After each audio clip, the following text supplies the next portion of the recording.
ठीक है। यहाँ पर नवीन जी, आपने दोनों पार्टियों का पक्ष सुना। जिस तरह से आरोप प्रत्यारोप की राजनीति में कभी डीएनए का जिक्र हो रहा है, कभी नार्को टेस्ट का, क्या वास्तव में जब इस तरह का कोई मामला सामने आए उसमें राजनीतिक पार्टियों का यही पक्ष होना चाहिए कि एक आरोप में ज्यादा व्यस्त हैं और एक उस व्यक्ति की तरफ यहाँ पर खड़े हुए थोड़ा सा नजर आते हैं, क्योंकि बार बार कुछ ऐसी बातें की जा रही जिससे लगता है कि शायद यहाँ पर मॉरल सपोर्ट उसको किया जा रहा है। आपको लगता है कि उत्तर प्रदेश के इस मामले में राजनीतिक पार्टियों का रुख बिल्कुल सही है?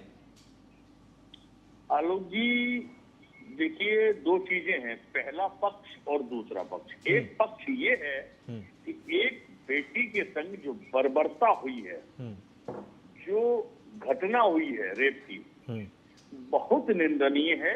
और मुझे दुर्भाग्य है इस कहने में, बड़ी शर्म आ रही है कि ना तो भारतीय जनता पार्टी ऐसी घटना की निंदा करने में आगे आ रही है, न समाजवादी पार्टी आ रही है, न कोई आ रहा है। सबको अपनी अपनी राजनीतिक रोटियां सेकनी है, बात नंबर एक। बात नंबर दो ये है कि देखिए ऐसा है कि यदि विपक्ष या समाजवादी पार्टी अखिलेश यादव भी डिमांड कर रहे हैं कि इस मामले में डीएनए जांच कराई जाए और उसकी सत्यता को परखा जाए, तो वर्तमान में जो भारतीय न्याय संहिता लागू हुई है उसमें बहुत सारे ऐसे प्रोविजन दिए गए हैं जिसमें एफआईआर करते समय पीड़ित की वीडियोग्राफी होगी, साक्ष्यों की वीडियोग्राफी होगी, सारी चीजें सब साइंटिफिक तरीके से लेके आए और इसको कोई और नहीं लाया है, मोदी सरकार लेके आई है। और उसी के क्रम में अखिलेश यादव ये बात कह रहे हैं कि भाई आप डीएनए कराइए, नार्को कराइए, लोकेशन चेक कराइए, सर्विलांस लीजिए, तो गलत क्या कह रहे हैं? कोई गलत नहीं कह रहा। अब मैं सिद्ध करता हूं कैसे। SC/ST एक्ट के 90% मुकदमे नहीं, 95% मुकदमे फर्जी पाए जाते हैं। महिला उत्पीड़न के मुकदमे 90% फर्जी पाए जाते हैं। दहेज एक्ट के मुकदमे 90% फर्जी पाए जाते हैं। तो अब सवाल ये, अगर अखिलेश जी उठा रहे हैं तो मुझे लगता है कि भारतीय जनता पार्टी को सामने आके कहना चाहिए कि बिल्कुल हर एंगल से जांच होगी, हर तरीके से जांच होगी, और जब तक जांच पूरी नहीं हो जाती है आरोपी को हिरासत में रखने का न्यायिक प्रावधान, वो हिरासत में रहेगा, पुलिस हिरासत में रहेगा या जो भी जांच एजेंसी उसकी कस्टडी में रहेगा।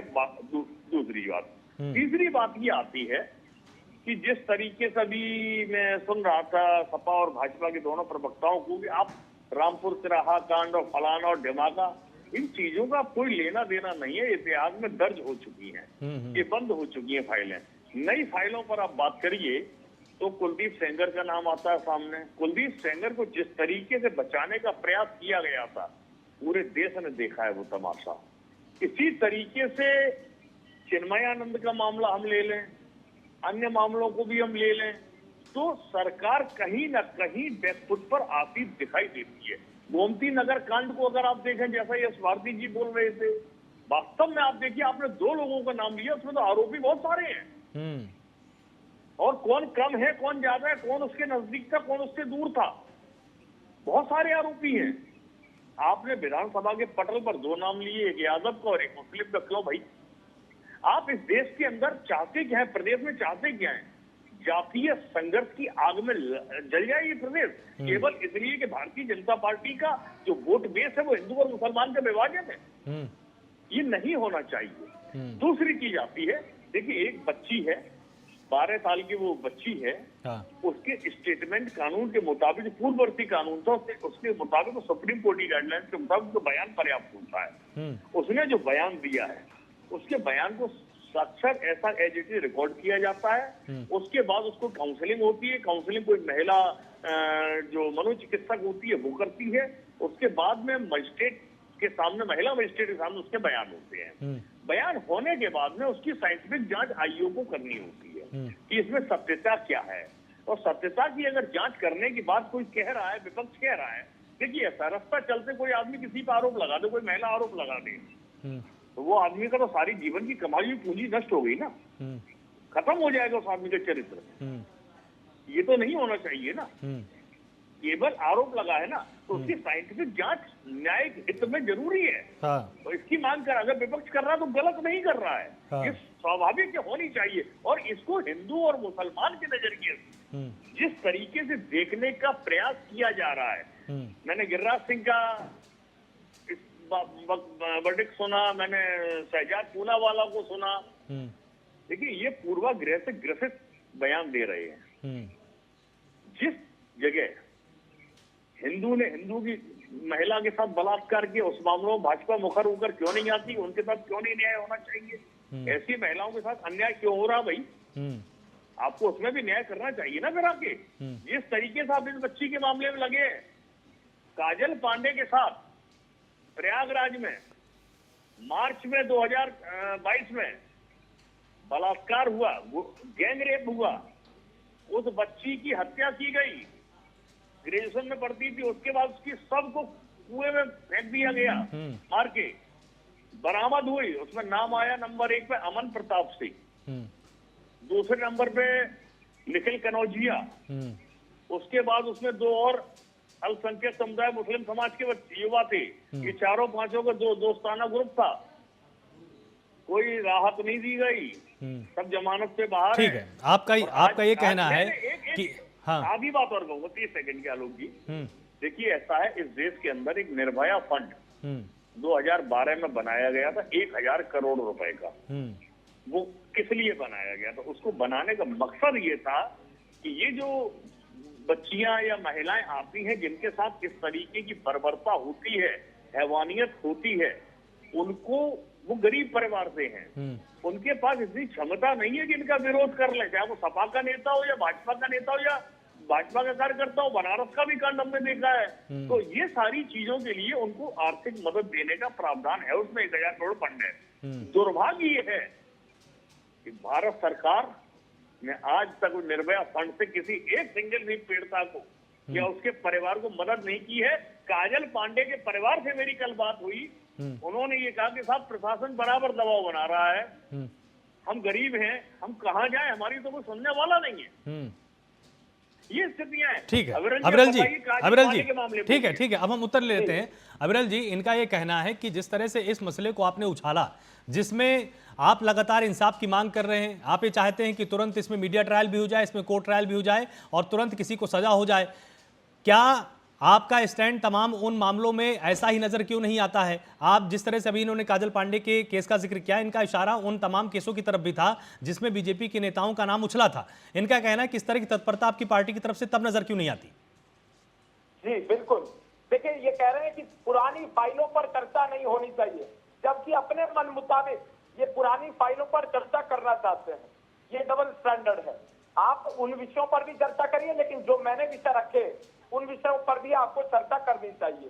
रामपुर चिराकांड पुराना हो गया और वो खत्म हो गया, वो इतिहास में दर्ज हो गया और इतिहास को दोबारा उठाना नहीं चाहिए इनके अनुसार। अब दूसरी बात, जिस तरीके से इस विषय पर ये बोल रहे हैं कि पूर्वाग्रह से ग्रसित बयान आ रहे हैं शहजाद पूनावाला जी के, गिरिराज सिंह जी के, तो मैं समझता हूँ जिस तरीके से गिरिराज सिंह जी ने स्पष्टता पूर्वक वो बयान दिया है, वो बिल्कुल यस जी, आपके पास आऊंगा। और जिस तरीके से उनके द्वारा इस बात को स्पष्ट किया गया है कि इनका वोट बैंक खिसक जाएगा, मुसलमान है इसलिए नहीं बोल रहे हैं, इसमें क्या समस्या है? जो सब लोग देख रहे हैं, देखकर बयान दे रहे हैं, उसमें समस्या क्या है? इनका वोट बैंक कौन सा है? चलिए नवीन जी, आप ये बता दीजिए, इनका वोट बैंक कौन सा है? आप विद्वान व्यक्ति हैं, समाजवादी पार्टी का कौन सा वोट बैंक है? कहां से इन्हें वोट मिलती है? इन्हें मुसलमानों से वोट मिलती है। अब इन्हें डर ये है, अगर इस मुद्दे पर बोल गए तो वो वोट बैंक पिटक जाएगा, वोट नहीं मिलेंगी, चुनाव में जमानत जब्त हो जाएंगी। समस्या इनके साथ ये है। और अगर हम गलत कह रहे हैं, चलिए आप अगर ये कह रहे हैं कि हम गलत कह रहे हैं, तो आप इन्हें कहिए कि उसके ऊपर कड़ी कार्रवाई करें। क्यों नहीं निकाला उसे पार्टी से, क्यों कार्रवाई नहीं करी? जवाब दें। अखिलेश यादव तक समर्थन में आकर खड़े हो जाते हैं, उसके बाद ये ज्ञान हमें देते हैं, उसके बाद ये आरोप हमारे ऊपर लगाते हैं। अगर हम न्याय की बात कर रहे हैं तो क्या समस्या है इसमें? हम न्याय की बात कर रहे थे, कर रहे हैं, करेंगे और न्याय दिलवा कर रहेंगे। उस आरोपी के ऊपर जाएंगे जवाब। ठीक है, यस जी, यस जी, बोलिए। नहीं, ये जवाब नवीन दुबे जी राजनीतिक विश्लेषक हैं, उन्होंने अपनी बात कही, उस बात का सही तरीके से जवाब देते। जो उन्होंने भी बात कही, जो मैंने बात कही, उस पर भी जवाब देते। भाई डीएनए की अगर हम बात करें, डीएनए टेस्ट की, हम सर्वेलेंस की बात करें, हम सीडीआर की बात करें, आधुनिक जांच की बात, उस पर कोई जवाब नहीं है उनका। ये वोट बैंक की बात करने लगे, वही तो हम बात कर रहे हैं। हम अगर माता प्रसाद पांडे जी को नेता प्रतिपक्ष बनाते हैं तो ये पीडीए की दुहाई देने लगते हैं कि कहाँ गया पीडीए, क्यों ब्राह्मण को बना दिया, तो इनको दिक्कत हो जाती है। हम अगर पवन यादव का ये नाम ले रहे हैं, मुस्लिम समाज के व्यक्ति का ये नाम ले रहे हैं, तो इनको दिक्कत हो जाती है। तो ये हर जगह तो अपनी दिक्कत पीडीए के नाम पे लेकर के आ रहे हैं, इसीलिए मैंने शुरुआत करी। दूसरी बात, संविधान ने जो अधिकार दिए हैं, हम संवैधानिक अधिकार की बात कर रहे हैं, कानूनी अधिकार की बात कर रहे हैं। कल भी मैं आपके चैनल पे था, तब भी मैंने ये बात कही थी, किसी भी निर्दोष को सजा ना हो, इस बात का संविधान में विशेष ध्यान दिया गया है, कानून में विशेष ध्यान दिया गया है। लेकिन ये तो निर्दोष को पहले ही अपराधी बना देते हैं जब उसके घर बुलडोजर चला देते हैं। अगर गैर कानूनी मकान बना हुआ होता है तभी तो वो गैर कानूनी मकान था क्यों? ये अपराध घटित होने के बाद इनको नजर क्यों आते हैं गैर कानूनी मकान? और ये कानून के रक्षक होने की बात कर रहे हैं, तो भैया कानून के रक्षक हो तो सबसे ज्यादा पुलिस कस्टडी में हत्याएं क्यों हो रही हैं? मानव अधिकार आयोग के सबसे ज्यादा उत्तर प्रदेश को नोटिस क्यों मिल रहे हैं? अब पुलिस के अधिकार क्षेत्र के अंदर, पुलिस के संरक्षण में अगर व्यक्ति मारा जा रहा है तो ये दोष किसका माना जाएगा? क्या विपक्ष का माना जाएगा? और अगर हम उसमें जांच की बात करेंगे तो ये सिलेक्टिव होके कुछ मुस्लिमों के नाम ले लेंगे, सिलेक्टिव होके कुछ यादवों के नाम ले लेंगे। अरे हम तो हर उस आदमी की बात कर रहे हैं जो कस्टोडियल डेथ में मारा जा रहा है। हम हर उस व्यक्ति की बात कर रहे हैं जो पीड़ित है, जिसको न्याय नहीं मिल रहा है, चाहे वो अतिथि शिक्षक हो, चाहे वो पेपर लीक के विद्यार्थी हो, वो हर जाति और हर धर्म के हैं। जिसके साथ अन्याय हो रहा है उसको न्याय मिलना चाहिए, और इस पीड़िता के साथ भी हम खड़े हैं। हम कह रहे हैं कि अगर 2.5 महीने का गर्भ उसको हो गया तो उसकी मां शांत क्यों रही? इसकी ठीक तरीके से जांच होनी चाहिए। जांच से भाग क्यों रहे हो? जांच से भाग क्यों रहे हो? कौन में भाजपा के लोग जो बचा रहे हैं? पहले आवेदन पे कार्रवाई क्यों नहीं हुई? क्यों पुलिस के लोगों पर कार्रवाई नहीं करते? कि क्यों कार्रवाई नहीं हुई थी पहले आवेदन पे? दूसरे आवेदन का इंतजार क्यों किया गया? अगर पीड़िता ने कहा 2.5 महीने से कुछ होता रहा तो कौन लोग दबाव बना करके रोक रहे थे? ये हमने तो गिरफ्तारी का विरोध नहीं किया, लेकिन हम जांच की बात। चलिए ठीक है, और वो जांच की बात कर रहे हैं जो क्या है, जिन भी अपराधों में 7 साल से ज्यादा की, ठीक है, जांच की आंच आखिर किस पर आती है ये तो देखने वाली बात होगी। आप सभी मेहमानों का बहुत बहुत शुक्रिया मेरे साथ इस छोटी सी चर्चा में शामिल होने के लिए। आप सभी ने अपना पक्ष रखा, लेकिन एक बात तो तय है कि जिस तरह से पीड़िता ने सबके सामने आकर बयान दिया, पीड़िता ने जिस तरह से अपनी शिकायत दर्ज कराई, उसके बाद पार्टियों को कुल मिलाकर उसके साथ खड़े तो होना जरूर चाहिए।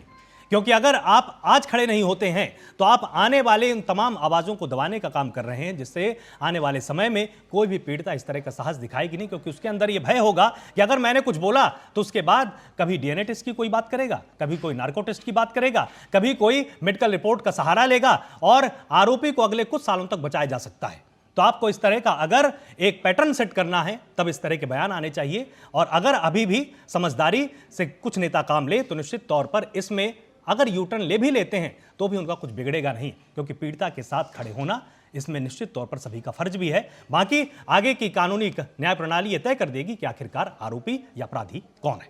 जुड़े रहिए टीएनपी न्यूज के साथ। नमस्कार।